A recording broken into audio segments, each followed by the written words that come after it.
In this video, I'm going to show you how to organize the file system, or at least how I organize my file system, so that later on throughout the semester, I know exactly where everything is. So one of the key concepts here is at some point throughout a semester, whether you're in high school or in college or in graduate school, you're going to be asked to talk about what you've learned so far. So that may be a midterm paper, that may be a final paper, that may be a presentation of some sort. So for me, and particularly with my impairments, one of the things that I learned that I've had to do is I have to keep completely organized, where I keep everything and I store everything, and it has to have a system. Otherwise, I won't remember where I put stuff. So here is my class. This is a graduate level class, 601, psychological, social, cultural, and political elements of disabilities. And you can see here, right down here, it actually says it's on my Dropbox folder. Now, I happen to have a very large Dropbox account. If you're using the free 2 gigabyte account, this may be a little bit too big for you. I mean, it may not be enough room for you to store everything.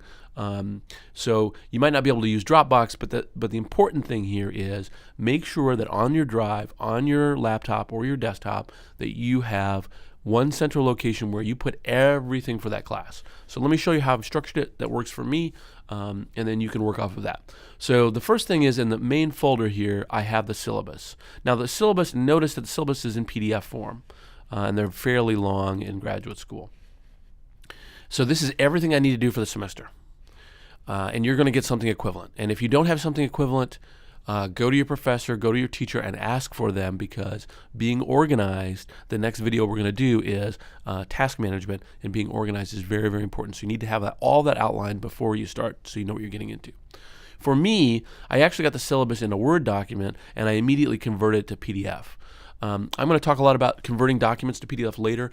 The reason why I do PDF and I choose PDF as my standard format is it's really easy to make notes on, and I'm going to show you a program that makes note-taking within PDFs really super simple. So I immediately convert everything to PDF. I also organized what the writing assignments were, the grading. You want to know that immediately, how you're going to be graded, and then so that's the grade.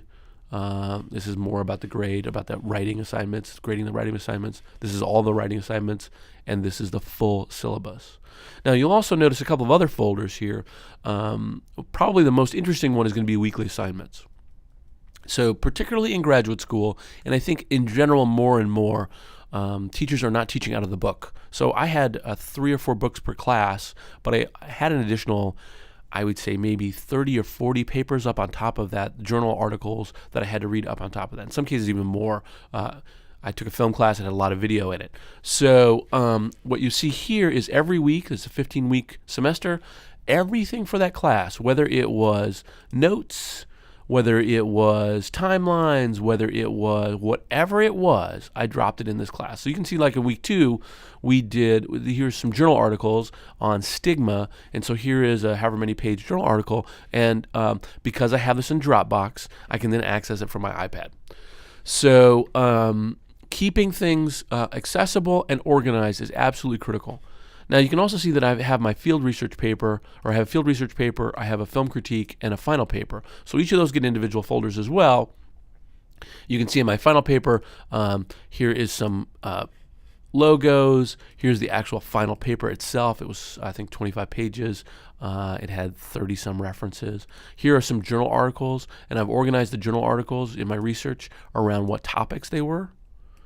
And then here's the outline, and we'll get an outline in another one. Now I'm going to show you another class where under papers, I've organized my various papers, and here's my final, and I want to show you this paper under journal possible. So notice I put possible journal articles. There are some of my journal articles, and you'll find that let me show you another one where sometimes so here I've got possible journal articles, and some of them are good. These are better. So you're going to want, and then these are ones I've done for annotated bibliography.